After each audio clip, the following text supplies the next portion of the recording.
you came on the air and said that you've been tracking down Deandre Ayton's contract saga in Phoenix prior to everything blowing up in Sixers practice. What is the latest in Phoenix with that? Well, I'll have probably in fairly short order, we're going to publish an interview with Suns GM James Jones.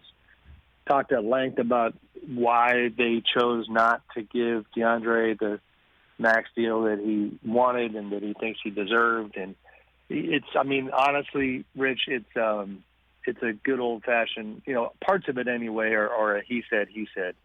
I did talk to Deandre's representatives, and they're not pleased at all with the characterization from the Suns and James of how this went down. James feels like there was not an actual negotiation, that they claims that they would have been open to discussing 3-year max deals, 4-year max deals, and Deandre's people are 100% basically calling BS on that and saying that's just not how this went down. So, for a team that it was a pretty neat story, getting to the finals unexpectedly and things being fantastic in the Valley of the Sun just a couple months ago, this is not how they want to go into this year. No, absolutely, and I don't want you to give up too much of what people should go. Get the app, go however you want to read Sam's work on The Athletic. I don't want to take up too much of you cannibalizing your post that's about to come, but why not?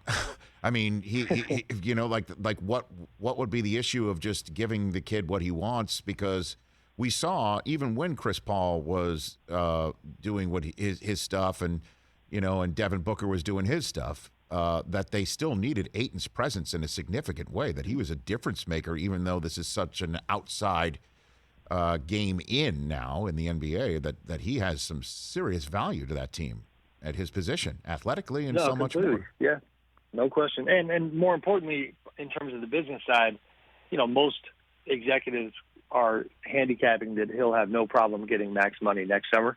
So he'll be a restricted free agent. They, of course, can match next summer. My general sense to your question, Rich, is that I think Robert Sarver would just prefer to deal with this next summer and would prefer to not be, kind of saddled with a 5-year max. That's clearly what they didn't want.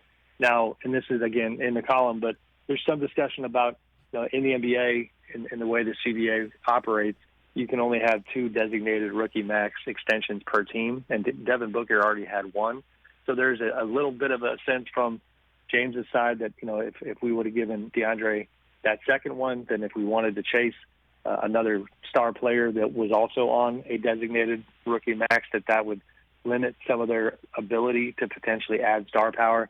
There is some logic there, but like I write, it's pretty far-fetched to think about getting a guy like that without giving up a Booker or an Ayton type. So I think at base level, Sarver, in my opinion, preferred to kick the can to next summer, didn't want the 5-year deal, would rather ultimately match a 4-year deal.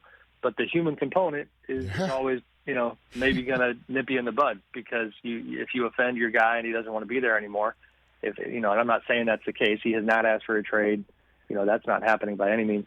But, the human component matters, and right now it's not in a great place. Yeah, I guess leave it in Monty Williams' hands to fix it, right? In the locker room and in the huddle and what have you.